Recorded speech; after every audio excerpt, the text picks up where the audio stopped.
Welcome to Critical Junction Episode 3. I'm Mark. I'm Jose. And joining us once again is our good friend Luc Lavigne. Hi Luc, thanks for being here. Hey, no problem. Thank you for having me. So today we're talking about cryptozoology, monsters and scary shit. I guess. Do you guys remember a few years ago when the Discovery Channel aired that documentary about mermaids? Yeah, that was fun. Everyone thought it was an actual thing, but it turns out, because when they first aired it, they forgot or maybe just omitted putting up the boilerplate saying that this is a work of fiction. So a bunch of people just thought this was like an actual, validation of the existence of mermaids. So a few days later, Discovery had to go out and be like, sorry, no, this was totally fake.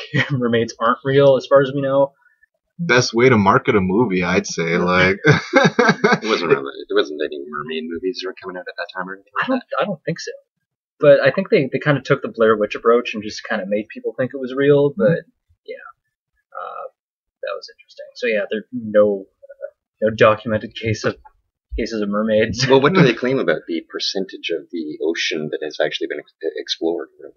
I mean, it's not very large. We've explored maybe 1% of it or something like that. Something it's like ridiculous how undiscovered it basically is, kind of thing. No? Well, that's true. But I mean, are you suggesting that just because we've not really explored much of the ocean that mermaids are possibly real? Well, in terms of the documentaries I've been watching on TV, oh man, some of that stuff we're finding in the ocean, they're monsters, man. Like, I don't even understand what they are. The deeper you go, the further you go down, I mean, the more alien it looks. Like, it's looking like alien. What kind of things are we talking about? I'm talking jellyfish that don't look like jellyfish. I don't even know what they are, really. Like, I'm talking, like, long, stringy things that are moving around. Like, I don't even know what they are. Like, not mermaids. No, we haven't found any mermaids or anything like that. But, I mean, these things look alien. Like, we don't know what these things are. And they're getting, like, they're discovering new species every day, I'm sure, Oh, for sure, yeah. Like, but I really, I don't think we're going to find mermaids, to be honest. That's just crazy talk. No, I was thinking about the mermaid thing, and I mean, that one's stemming from fantasy first. It's like unicorns, right? We thought about it first, and then we're going, no, but could they be real? Actually, unicorns, I don't know. I'm thinking of those things that at World Exchange that were hanging from. I mean, those are unicorns. They have one horn, right? Those whatever they are, the whales. Well, they even have the whales. Yeah, that's right. You're talking about the narwhals? The narwhals, narwhals. Yeah. So they are unicorns. So unicorns exist. Unicorns of the sea, like in the form of horses. Well, I guess by strict definition, uni meaning one and corn. Yeah. But no, but you know what I mean. Stemming from fantasy first, right? And then we're going, hey, maybe they're real. No. No. But if you look at something like I'm thinking maybe sea monsters and Nessie, stuff like that. Well, it's funny you should bring up the Loch Ness monster. But do you guys remember I think it was a couple of weeks ago where somebody had taken this photo that people are claiming to be the definitive proof of the existence of the Loch Ness monster. When you look at it, we'll post a link to the photo in the description. But when you look at it, to me, it looks like it's three seals playing in the water. There's fucking seals frolicking in the water because it's three humps. And people are like, "Oh my God, Loch Ness monster!" Because that's where. Okay, so are there seals in Loch Ness? That's what I haven't figured that out yet. But I'm just saying that's what it looks like. But yeah, that kind of sparked interest in, I guess, re-exploring the whole Loch Ness monster thing. But you know that really famous photo of the Loch Ness monster, the black and white one that was taken in the 30s or whatever. 30s, 40s, yeah, something like that. Yeah. People still believe that's an actual photo. Yeah, the guy on his deathbed admitted that it was fake. Yeah. It was just a thing that he made out of wood, and it really wasn't even that big or something. Like, it really wasn't impressive at all. Yeah, it was a tiny little. He made it out of a toy submarine and some string or whatever. It's supposed to be some sort of float or something like that at some point, no? They just chucked it in the water and that was it. There's that fin picture too. Have you seen that? I know the one you're talking about, but I'm pretty sure that one's been debunked as well. Has it? But I can't. Don't quote me on that because I don't have the actual. We'll take a look. I mean, I can always find out. But yeah, people still cling to the belief that Loch Ness monster has to be real because of that early photo, and now this new one that just came out from that dude. I was actually watching a documentary about, of all things, Aleister Crowley way back in the day, and he performed this ritual called the Abramelin ritual at Boleskine House, which is on Loch Ness. He had to abort the ritual because he got summoned back to London by his master, and people say that because of the powers he unleashed during this ritual and him not finishing it, that he actually created the Loch Ness Monster. So, but I mean, the sightings originated in the past. I mean, before photography and things like that. The weird thing is, sightings kind of started around the same time that he performed this ritual. So that's why people are making that really interesting claim that he created. You just like Aleister Crowley is what's going on here. Be that as it may. They made a whole documentary about this thing. It's called Aleister Crowley, the Other Loch Ness Monster. So check it out. If we can find that, we'll post a link in the description too. Well, I mean, there's things like Ogopogo in Canada. Right. The Okanagan Lake, I believe, or something like that. Yeah. And, I mean, sightings are stemming from the 1900s, I guess, right? Does it go that far back? I think so, but I could be wrong. I mean, we have the First Nations peoples or something claiming that there's something in the water and stuff like that. I mean, that's, I believe, where the name comes from. So what exactly is the Ogopogo? It's a sea serpent. I believe it's a serpent. That's what they think it is. Some sort of a sea serpent, like that shape or whatever. You know, unlike the Loch Ness Monster, which resembles some sort of a prehistoric dinosaur of some sort, right? Like in terms of the shape that is totally based on that picture that's totally debunked now, I guess. Right. That which kind of, I don't know, like if it were real, then it either has an extremely long lifespan, or it's been breeding and we can't find any of its dead, or any of its offspring. It's like there are so many logical inconsistencies with the existence of these types of creatures. Like if you take the example of Bigfoot, it can't possibly be one Bigfoot entity roaming around. No. Right? And I don't think that's the going theory, though. It is. But because you normally see families like, maybe a little Bigfoot in there. Sure, like, but why haven't we found medium foot? Yeah. Little feet. Little feet. But why haven't we found remains of dead big feet in that case? There's the idea. I mean, there is an animal. I don't know what animal, but there are animals that carry the remains of their dead and bury them and dispose of them. I mean, like we do. So it could be some sort of thing like that. I mean, like burial rituals and. Well, then why haven't we discovered any burial sites? They're good at it. the forest is massive. Well, it shows signs of intelligence, right? So, I mean, if they were to bury themselves, it wouldn't be that easy to discover them either. It's operating on a lot of hypothetical. Well, hold on. Can I mention though that there really is a lot of wilderness when we're talking the areas where Bigfoot is seen. I mean, that's more massive than I think we can really understand. Like, I mean, they're still finding tribes in the Amazon right now. So, like, the fact that there's still people out there in the world. And they're not even trying to hide. Yeah, exactly. They're just out there, just out of reach, basically. So, are you suggesting that the family of Bigfoots, is it Bigfoots or is it Big? I'm going to go with Big Feet just because that, it makes. Sounds better. Well, you can go with Sasquatch. Sasquatches? The Sasquai. Are they different species of Sasquatch? Like, is Bigfoot a different species of Sasquatch, or is the Yeti another? Right. The Yeti is supposed to be kind of the winter mountain kind of Bigfoot. You can assume that one is different subspecies, if anything, suited for different weather and stuff like that. Mm-hmm. So I would think their fur would look different. I mean, there's also the wild ape-man thing in the, I believe, some sort of Asian jungles or something like that. Have you ever heard of it? Yeah, have you heard about these claims? No, I haven't. Yeah, he's not really quite a Bigfoot, but basically some sort of a wild man that's hairy sort of thing, living out in the woods, and there's been sightings of that kind of thing. So could that possibly just be one of the, like, some type of wild guy who just there's ran that theory, the yeah. There's the theory that back in the day they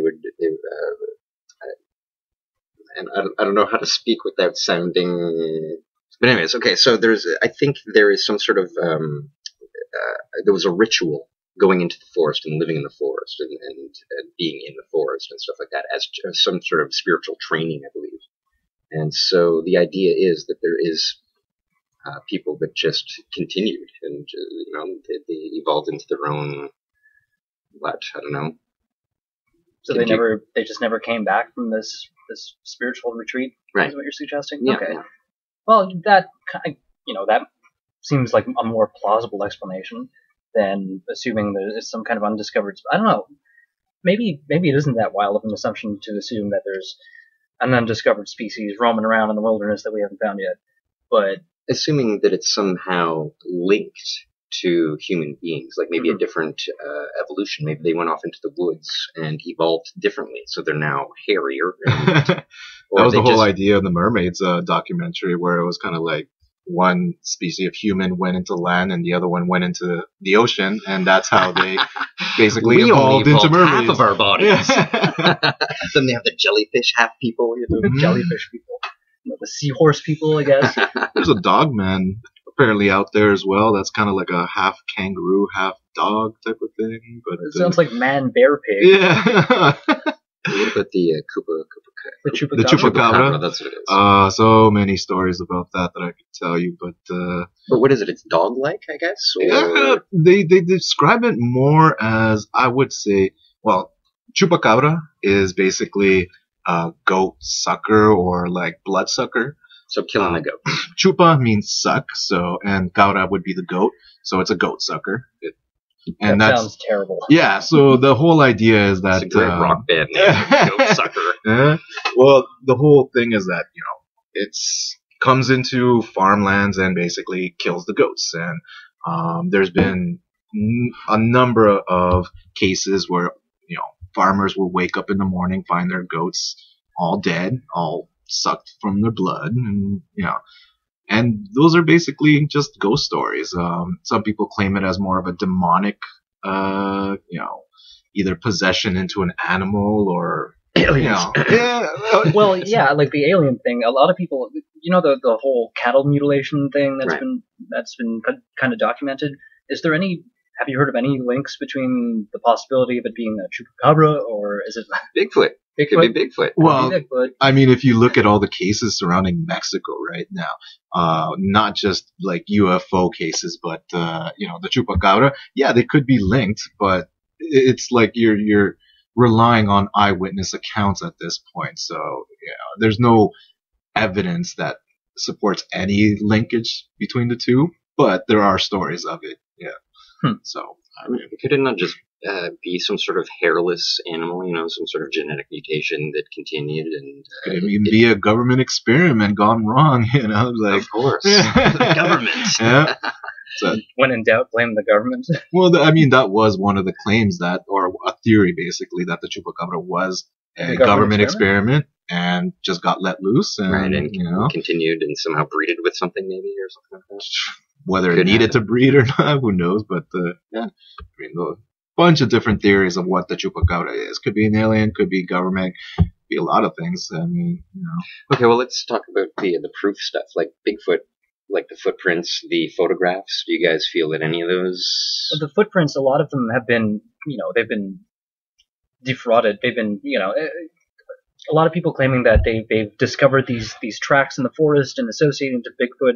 Have later come out and been like, yeah, we fucked with you guys this whole time. It's totally fake. So what about that really famous footage of Bigfoot walking and turning? And it seems to be, even now that we've advanced our technology, you can see that it has breasts that seem to be flapping while it walks and stuff, and muscle movement and stuff. Like, is that just a really good costume, or have you guys seen the analysis of the footage? I haven't seen the actual analysis of it, but I know the video that you're talking about, like the iconic. Yeah. I don't think that's been disproven. And man, I feel like it was, because I remember seeing a documentary about the person who was filming that, and if you basically look at who the guy was that was filming it and the size of Bigfoot, they actually match in height. So the whole idea was that he actually did have a really Bigfoot suit, and he was the one doing the walk, and they compared even the walk of how, that Bigfoot turned and looked, and how he would just walk normally, and they made him do the same kind of look. It almost matched perfectly, basically. So the theory is that, yes, it was, faked, and that he actually did it, and he was in a Bigfoot suit. So there is a documentary out there. So I would tend to believe that, actually. But again, I haven't seen the analysis. I'd like to look it up just to see what the quote unquote experts have to say about it. Yeah. Did you saw the analysis? I saw the analysis, and I mean, it's hard to say whether or not it's just good documentary versus a badly made documentary. So this is part of a documentary that you saw? Yeah. So there is one that looks at the analysis of the footage and looks at it closely, and has specialists using today's technology, CSI about it kind of thing. And I mean, you never know, right?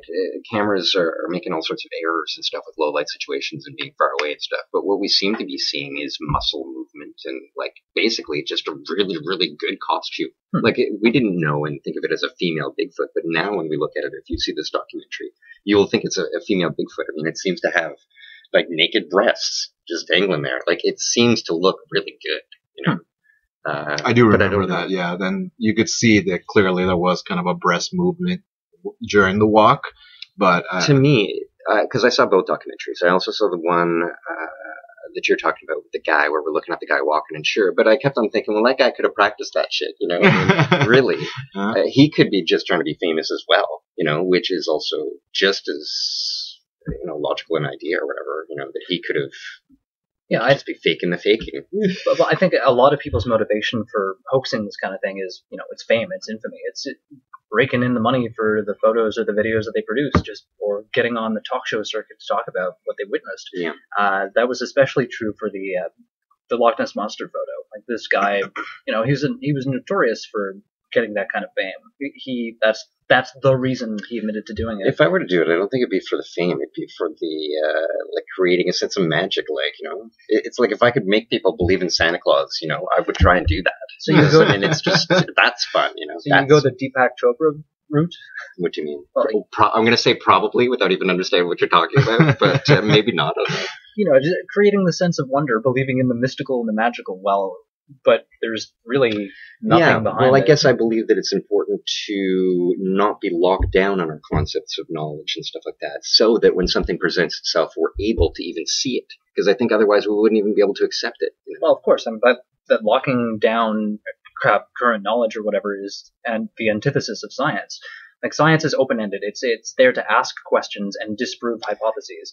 So I find that when I'm watching something and there's some sort of scientist talking, they're talking with such certainty. The way that they're speaking is ill in a sense, Well, yeah. I mean, scientists speak to the degree to which they are knowledgeable of their own field, for the most part. I mean, you'll have the occasional arrogant scientist who'll be like, "No, this is fucking bullshit." I don't even think it's arrogance. I think it's just the way language is and the way we speak, probably with each other or something, or what we're trying to do. And it's probably all capitalism's fault, but whatever.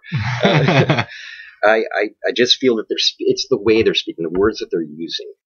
They may not be arrogant, but they're still speaking as if what they've discovered is exactly what they're explaining it is, kind of thing, and not just a model that we now may believe to be true. Right. Well, I think that also has a lot to do with the fact that most scientists are completely immersed in a world of academia all the time. And they're used to talking to each other in that kind of language. Right, so you have to present things in a certainty sort of thing in academia, I guess. Exactly, yeah. Right. They're accustomed to speaking to each other at that level, and as soon as they get into the real world, they can't really translate that. But that's why I really like scientists like Neil deGrasse Tyson, who he breaks it down for people like Bill Nye. I find this Tyson guy seems arrogant. But Bill Nye doesn't seem arrogant. Well, what is it about Neil deGrasse Tyson that makes him sound arrogant? Not sound arrogant necessarily, but possibly his body movements and stuff on talk shows and the way he presents himself. Is it because he demoted Pluto? No. It's the way he's presenting himself. I mean, it could be all showmanship. I don't know, but I think at this point he's a celebrity scientist. Yeah, you're like he's going up as a representation of himself, kind of thing, just kind of acting as himself. Mm-hmm. You know what I mean? So there could be a showmanship to it. I don't know. Well, scientists are usually known to be a little bit eccentric as well. So I mean, what you're seeing is probably him. Just he doesn't know it, right? Like he doesn't know how he's portraying himself. So, right. Can we get back to Bigfoot stuff and stuff? Like, do you guys believe any of those things? Like, is there any that you guys are attached to? Or I don't know. Like I really don't believe the myth surrounding the Bigfoot thing because there's a lack of evidence to support it.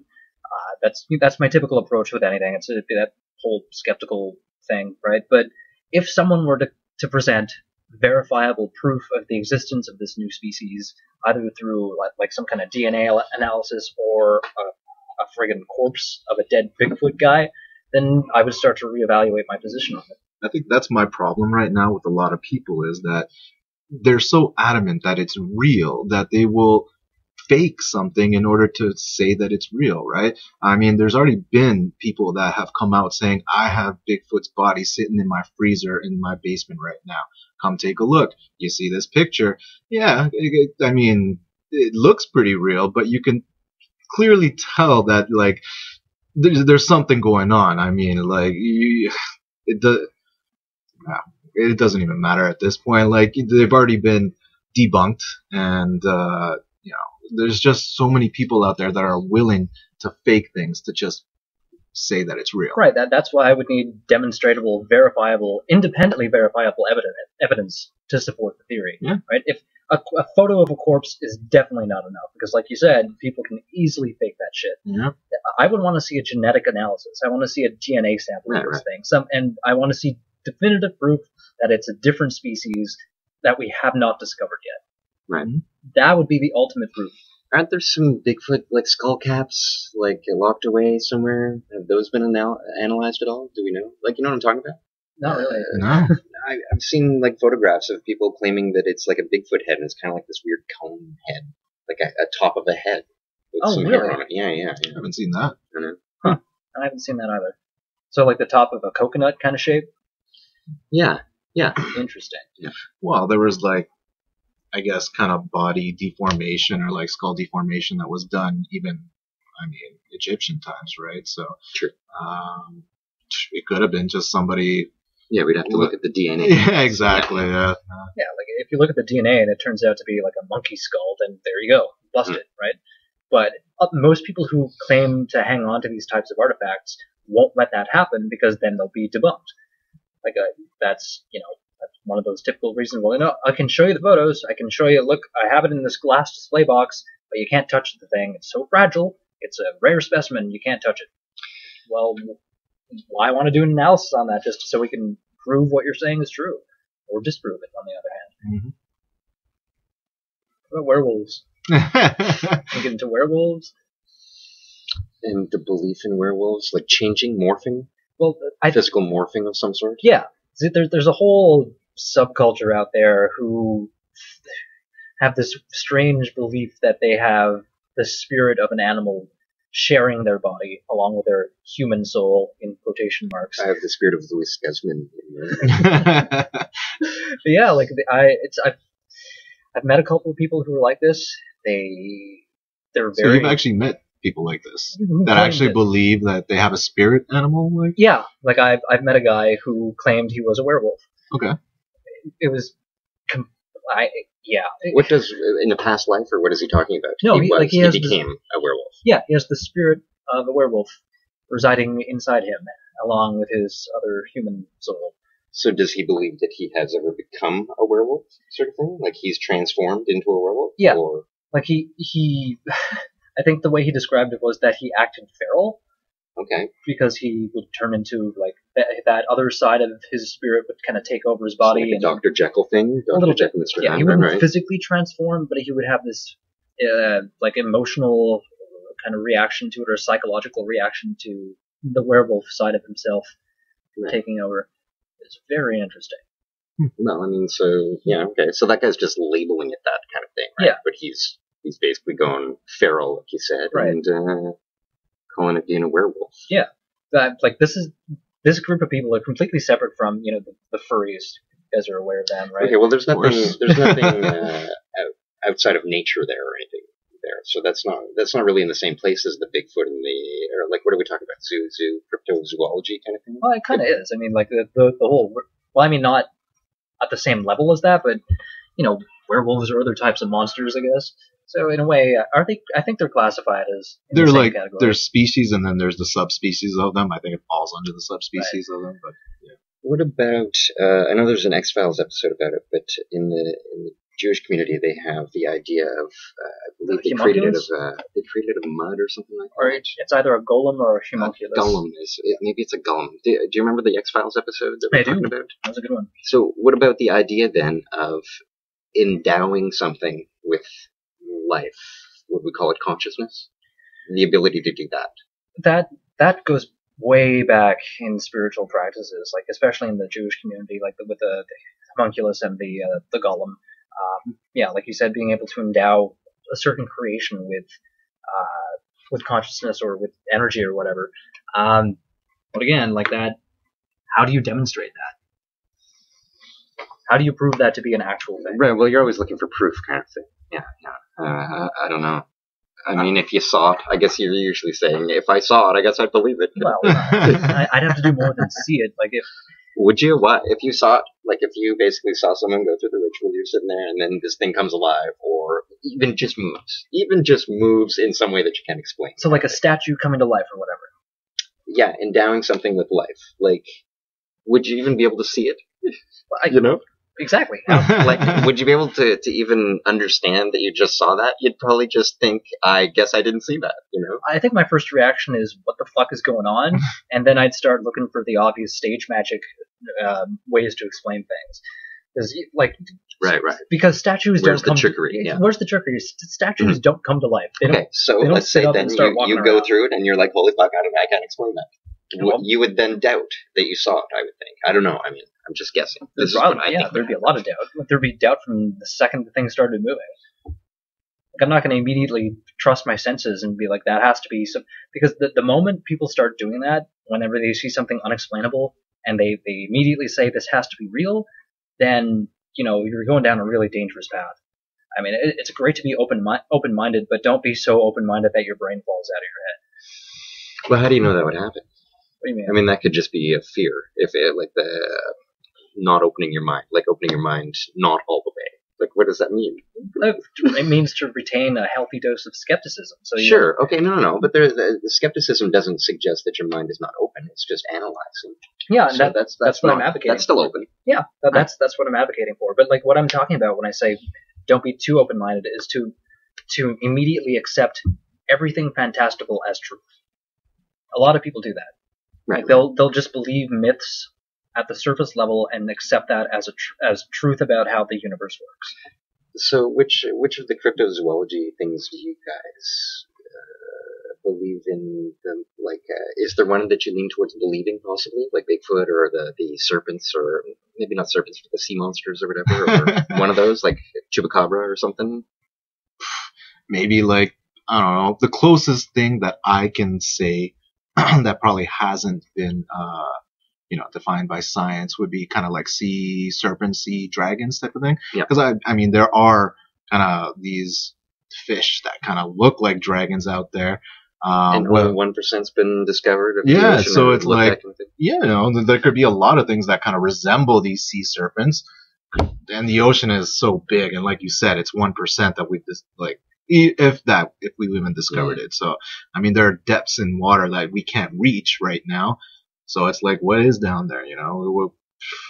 You can be awakening a sleeping giant type of thing. When you look at the deep ocean stuff, I mean, that stuff is monsters. I mean, when we're going into the blind territory and they can't even see anymore, and they're basically like these white things, like they're monsters. Yeah. Like those are aliens. Like They're things that haven't seen daylight ever. They're weird underwater aliens, like you said.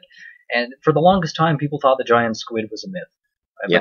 They found tentacles. Yeah. I mean, and they found, what was it, like a 20-foot tentacle that apparently belonged to a baby's giant squid.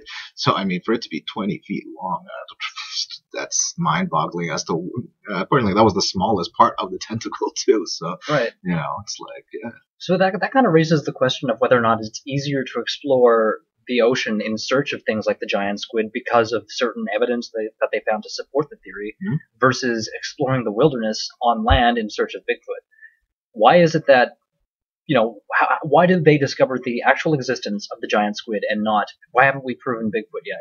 Because to run expeditions gets pretty expensive, right? And nobody's just going to waste their money trying to discover something that they may never even come in contact with. But people did waste their money trying to search for Bigfoot. They launched that reality show on A&E called In Search of Bigfoot for that express purpose. And where did that lead? Absolutely nowhere. With Bigfoot, though, we're suggesting some sort of intelligence. So I think it's a different intelligence. Like, it's a closer to human intelligence, so they can avoid us, basically. But what I'm saying is that the ocean is a lot more vast and harder to explore than the wilderness that Bigfoot exists in. And yet they were able to... I don't know if that's necessarily true, though. They were still able to prove the existence of the giant squid.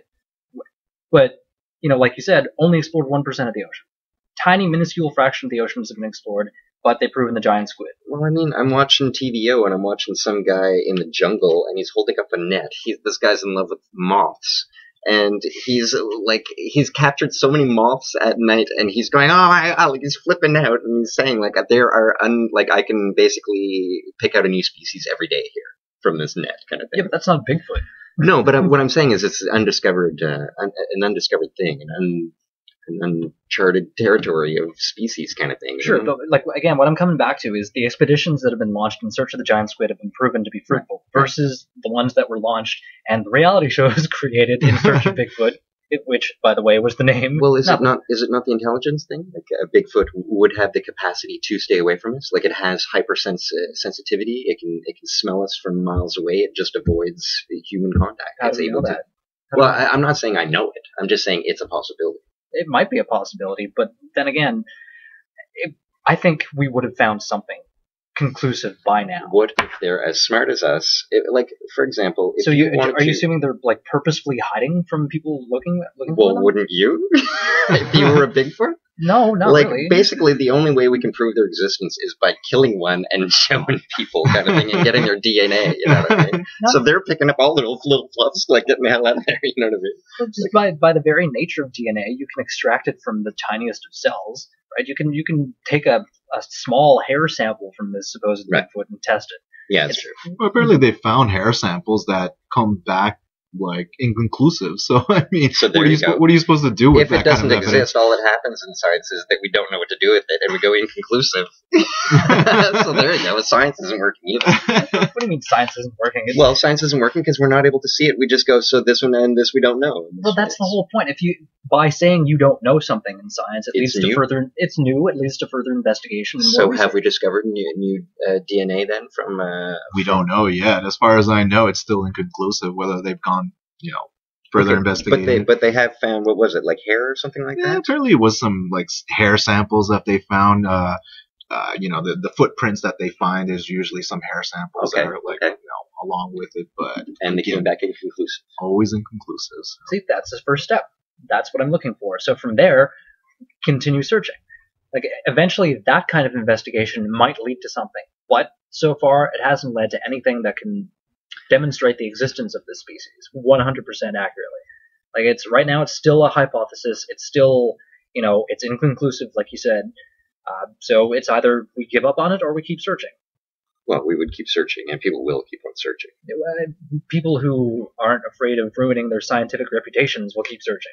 I think the stigma. Well, if they come back inconclusive, there's no damage to their reputation. No, but I mean, like if they're people, wasting their time on it. If the researchers go for a grant and say I'm analyzing this sample in search of Bigfoot, they're going to get laughed out of the scientific community, and I think that kind of stigma is what's leading to a lack of serious research into that topic. People don't want to associate themselves with something most people consider to be an absolutely insane theory. Well, so there you go. There's a problem with it right away, that no one actually any good is looking into it. Yeah. So that's why there's no proof Nobody anywhere. Wants to put their reputation on the line, right? If someone did find it, they might go, like, that shit, I ain't telling anyone about this stuff. To be honest, if I were a scientist, I might want to explore that avenue, but then again, I wouldn't want to risk my reputation. It's one of the problems in the scientific community is publish or perish. Like you put out work or you disappear into nothingness. Well, and I would think funding and where the funding's coming from is another problem too. Who's going to fund research into Bigfoot? Who's going to fund a Bigfoot expedition aside from a reality show? I was going to say, what about A&E? Let's go to them. Well, at this point, why not? I mean, the whole Mars One thing is being pitched as a reality show, right? Because they can't get government funding for it. NASA is strapped for cash as it is. So Elon Musk is going to create a reality show and send everyone to Mars. Wow, really? Yeah. That's a new idea. It's the Mars One exploration idea. That's how they're going to fund it. This. Yeah, they're going to track people's journey to Mars live on TV. God, everything becomes entertainment. Everything becomes Why entertainment. not? Any studio could pick this up, and as long as there's an audience for it, they're making money. They're laughing all the way to the bank, right? Yeah, well, like you said, A&E did it with the Search for Bigfoot thing. Mm-hmm. It was I'd like to call it a hunt for ratings, but I don't know. Like, no one's gonna. Well, I think it's possible. I think it's possible that some sort of a Bigfoot species lives out there. I mean, I've seen documentaries where towns seem to think, yeah, Bigfoots are just out there, and you can hear them at night, and you can smell them when they come around, and sometimes you see things looking at you, and then they're gone, kind of thing. But and they smell bad and stuff. I find that's interesting, because people continuously bring that up. Some sort of a thing comes around, and it smells really, really bad. Does anyone describe the smell? Yeah, it's like rank, like meat death kind of thing, like it's Meat death. it's like a really rank smell, You gotta think these guys are probably killing animals, and you can only imagine the kind of. I think, anyways, don't quote me on that, but that's what I seem to remember it as being described as smelling like. Well, yeah, like I'm not going to flat out deny the existence of Bigfoot. So it's possible? It's everything is possible. Oh, everything is possible within a certain margin of probability. So we're saying no to mermaids and okay to Bigfoot kind of thing. Well, where's the evidence for the mermaids? Yeah, I don't know. That was one that I was thinking about on the way over here to this discussion. I was thinking, mermaids, really? That's the one where I'm like, I don't know. I don't know if I can even be open-minded to that. Have you seen that documentary though? The Discovery one? Yeah, the Discovery one. No, I okay, if you were to actually look at it and know, like, without knowing that it has already been debunked, and you were to see it for the first time, you could potentially believe, holy shit, mermaids are real. Just because of the whole way that they kind of go along from, like, they're talking about evolutionary period before they were even mermaids, going into how they became that, right? So, I mean, it's really easy to fool anybody into thinking it, but again, it's the best way to market these things, right? So. Didn't it end with an underwater shot of a swim by a mermaid? Yeah. So save it. They even had spears that they were hunting fish with, and you just basically see a fish going by, and you see a spear go through it, and you see him. I guess kind of go by the camera shot and just take the spear with the fish. So you see these kind of things, and it's like, oh, that's pretty cool. That you want to believe it, but I applaud Discovery for the quality of that production. Yeah, really. It was very convincing. It was. But yeah, it was so convincing that people actually thought, my God, they've proven the existence of mermaids. That's hilarious. Yeah, like I said at the beginning of this. I can't believe they haven't done more, basically. Well, as if they put out an apology. Even that is advertising, so whatever. Yeah, that's great. They issued a statement a few days later, look, this was, as a total work of fiction. Sorry for misleading you. People were so disappointed in them for what they did. It's because it's Discovery, right? Exactly. You would expect them to, everything that they show should be real. None of this fake crap. Don't fucking throw it in my face and then. Right, it's a sideshow. Yeah. Or a network. Yeah, but it's not supposed to be sci-fi. I mean, that's the difference, right? Funny. Yeah. Was it on April Fools or anything like Not that? even. Or no. I think it aired during the summer. I think. That would be great. Man, I can't believe they don't do one a year. On April Fools. That would be great. They'd get so much. That would ratings. be really funny. If they put out a fake science thing on April Fools, we discovered the existence of intelligent life on Mars or something. Yeah. I'd watch that. Yeah. It'd be really funny. But yeah, it was people exactly like you said. It's Discovery Channel. What the hell are you doing? This isn't science. Why would you do this? Mm-hmm. So yeah, they issued that apology a couple of days later. So that's Mermaids. That's a really good show idea, though. Every episode would be a scientific proof, presenting it as if it's this completely real thing. We've just discovered Bigfoot, and then, watch an episode. That'd be pretty cool. Yeah, I'd watch that. I'd watch that. We've found Nessie, that theory. Here she is. I haven't seen any recent documentaries about the Loch Ness Monster. No. I know there is a drone at the bottom of Loch Ness right now, searching around, pre-programmed or whatever. I don't know what it's doing. I don't know how it works. They're still looking for Nessie, huh? Yeah. Really? Well, it's very, very deep, supposedly, and it does have channels that link up with the ocean and stuff. So it is possible in that sense. Yeah, for sure. But I think we would have found something. And the fact that the most, at the time, credible photos or whatever of the Loch Ness Monster have been proven to be fake, that's not really a point in anyone's favor who's actually searching for it. Yeah. And like we were saying earlier, it kind of closes the door to serious funding for actual research. The fakes. Yeah. Why would we fund this? It's proven to be fake. Well, proven to be fake thus far is all it means. Yeah. But most funding organizations will just look at it and be like, no, it's fake, right? We shouldn't even be saying proven to be fake. we should be using a different language that's more open in a sense, don't you think? Maybe saying proven to not proven to be real. No. I don't know. Well, Yet. Not proven to be real yet. Well, again, I think most funding organizations would just look at it superficially and be like, "We're not giving you money for this nonsense." Like that. Yeah. So when it comes to researching these types of creatures, it's kind of a dead end, I think. Well, that's the whole idea of cryptozoology, right? That it's basically science that we can't prove, and it's monster hunting, right? It is monster hunting. Yeah. It is monster hunting. What is it? Cryptozoology. Zoology. So you're basically saying if you are a cryptozoologist, you are instantly not credible. Exactly. Yeah, that's exactly what it is. Yeah.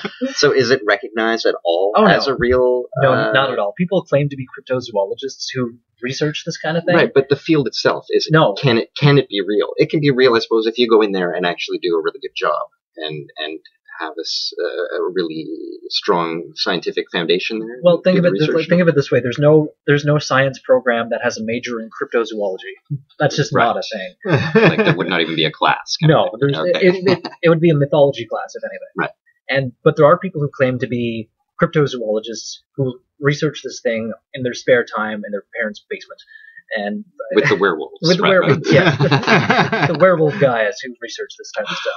But I'm sure there's werewolf girls as well. Okay, sorry. Yeah, let's sorry hope. to be Let's hope. Not being gender neutral, but yeah, I think you're right. But yeah, it's not an actual field by any stretch of the imagination. All right, so going on the subject of different courses that you can take. There was one that I came across. It basically it's somebody that posted a comment on here. I'll read it out to you, but it says, I graduated from UCLA's paranormal department. The subjects that were a part of the curriculum were engineering, architecture, meteorology, physics, psychology, thermal mechanics, natural science, etc. So that's just to name a few. It was the hardest university coursework I ever took because I dealt with explaining the scientific explanation rather than the hypothetical explanation. So in reality, a true haunting may be only 5 to 10% of 100 cases investigated, but regretfully, so many of these groups want their 15 minutes of fame and jump in. That it's haunted thing. So, apparently there are paranormal courses that you can take. And you so want to take that course. UCLA has a paranormal department? Apparently. Really? Yeah, I'm going to have to look further into it to see if they actually do. I find it kind of, that's the hardest science that they've ever come across? the hardest class? Is that what they said? Well, no, he's saying it's the hardest course that he's ever taken. Wow. Well, we don't know what the guy's taking. I mean, maybe he's coming from SAGEP or something. Like, what? We have to go to class? I had no idea that was an actual thing. I didn't have an idea of it either until I came across this comment, and I started looking further into it. They do have some courses that are related, but as far as calling it a paranormal course, that's not what the course is called, so I'm still kind of looking further into it to see if it's actually it must be paranormal investigation, I guess, or something. Yeah. Well, I applaud UCLA for approaching this rationally, if anything. There you go. I mean, they're looking at it in a sense that, they're trying to prove if it's real or not based off the science that. I really love the ideas of the professors getting together and going, you know what? If we're going to present these classes, let's make them as hard as possible for these douches to believe in this shit. Show them a thing or two. We'll show them science. That is awesome. Well, I'm gonna call out to UCLA right now. If you have an opening and you need somebody to audit any of these courses in the paranormal, give us a shout. We would love to get in on this just to see exactly what's involved and just to determine whether or not it is actually the hardest classes that we can possibly take. Again, great job at approaching this rationally. That's really cool. Yeah. I mean, you'd think there'd be more courses like these, kind of in a way to try and, well, I wouldn't say disprove or prove, but at least approaching it. All these friggin' monsters that are out there that we've been talking about for hundreds of years now. So it's like, why not try to take the time to get a bunch of students together to brainstorm and see what they can come up with, and it's really good for interest's sake. I'm sure. I mean, for sure. It must be getting attention. People are going. been taking this course just because they're interested. I don't know. It's certainly niche, you know. Yeah, it is. I'm sure there's a lot of people that are interested in courses like these, but they're not available. So Yeah, like I said, that's the first time I've ever heard of anything like that. You're so looking into it. I'm so looking at it. Wow, Where is that- it? UCLA. So we'd have to travel down to California, but I think it's doable. Yeah, I don't think so. We'll look at their website Yeah, first. we'll need a convertible. We'll need for a sure. convertible. Well, yeah, so that's cool. Yeah? I thought you'd be interested in that. So. Very interesting. Well, I guess maybe on that note, might be a good place for us to wrap it up for today. So thanks for listening. As always, this has been Critical Junction Episode 3. I'm Mark, I'm Jose. and thank you, Luke, for being here. Thank you. And I guess we will catch you again next time.